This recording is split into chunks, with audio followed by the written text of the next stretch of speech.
Well, I want to bring in our regular contributor that we talk with each Thursday at this time, none other than Mr. Robin Cross of StoneX in Chicago, and he talks about our lumber market. And Robin, I was talking with you during the break right before we came on live here. Looking at a chart, if you go back to November 2nd, we have had almost a straight up lumber market, and I believe we have added about $500 back to the value of this lumber trade here. And it looks like today, if we look at our current prices here on the lumber, kind of quiet, but the nearby contracts are a little higher. Again, over $1,100. How about that? Yep. So good morning. Thank you for having me. First of all, since we were talking about the prices, we'll jump into it. Right now, Jan's trading at $1117.80. That's up $830. 37 trades, but 24 came via the spread, which I expect that at this time you're going to see a lot of year-end rolling. So that's probably going to be majority of your volume. March, which is soon to be your lead month, is trading at $1094. That's up about $12.50 on the day, right? So yes, exactly what you were saying. Literally 1 month to the day, the lumber market's massive overbought short covering rally continues. In just 4 weeks, we rallied from 530.10, that was November's swing low on the 15th, all the way up to this week's high, $1139.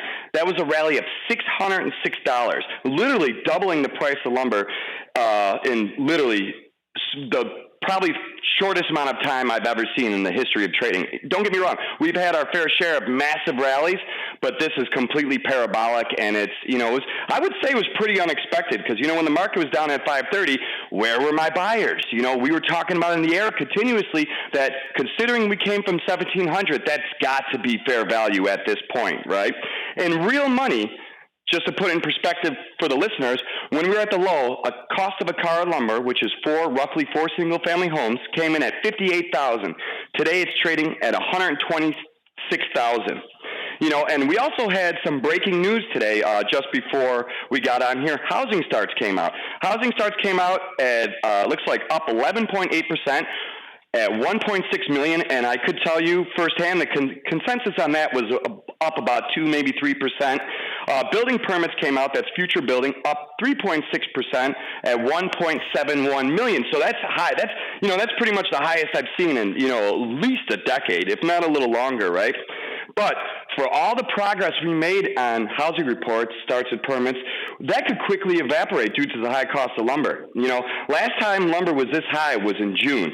And if you remember, the NAHB came out with some news. They were on the TV, it felt like every day. At the lumber cost of $1,200, you're roughly pricing out 6.1 million potential home buyers. And also, during the break you mentioned, Lennar was down. And I'm starting to see that versus all of my housing players, simply because we still have the big supply chain crisis, and you have massive inflation. And they just can't get anything. They're struggling on windows, adhesives. I don't even want to bother you with all the stuff because everybody pretty much knows. So I think that you're going to see this. This is really end of the year short covering. So, the reasons we were here were transportational and seasonal year-end coverage. On the transportation side, BC is completely open, and the mills, make no mistake about it, at this level, continue to produce. But they're waiting. They're at the mercy of the rails, waiting for empty cars to return to the mill so they could load them up and then distribute them throughout the country. And then you have, the other root cause is seasonal year-end. Lumber seasonals are pretty, you can almost say your watch to them. We rally, it starts to fade for the first couple of weeks of Jan so guys could access winter, and then we'll, we either continue our strength or it ends up being a failure. March is about a 50-50 contract, historically speaking, right? And then lastly, I wanted to cover all the, major weather events we've been having. My heart really goes out to all my countrymen, but I just want people to remember, because we've had massive devastation like that, it doesn't necessarily mean to higher lumber prices. It takes a lot of time to even think about rebuilding. So, guys, I wouldn't be too excited about that. Everybody keeps talking to me about that, but it's just like when we get hurricanes in the South. It really takes some time to get through this, and for people to mourn before they even start rebuilding. Yep. And I think that at this time, guys should be very cautious. You don't want to get caught at the year end, buying double the cost of lumber. Just be cautious and buy only what you need at this time, and wait for a better price. And I do believe it will be, just above the horizon. That's good advice, Robin. Thanks for sharing that with us. And if I don't get to talk to you ahead of time, I wish you and yours a Merry Christmas. Thanks for all the information you provide us.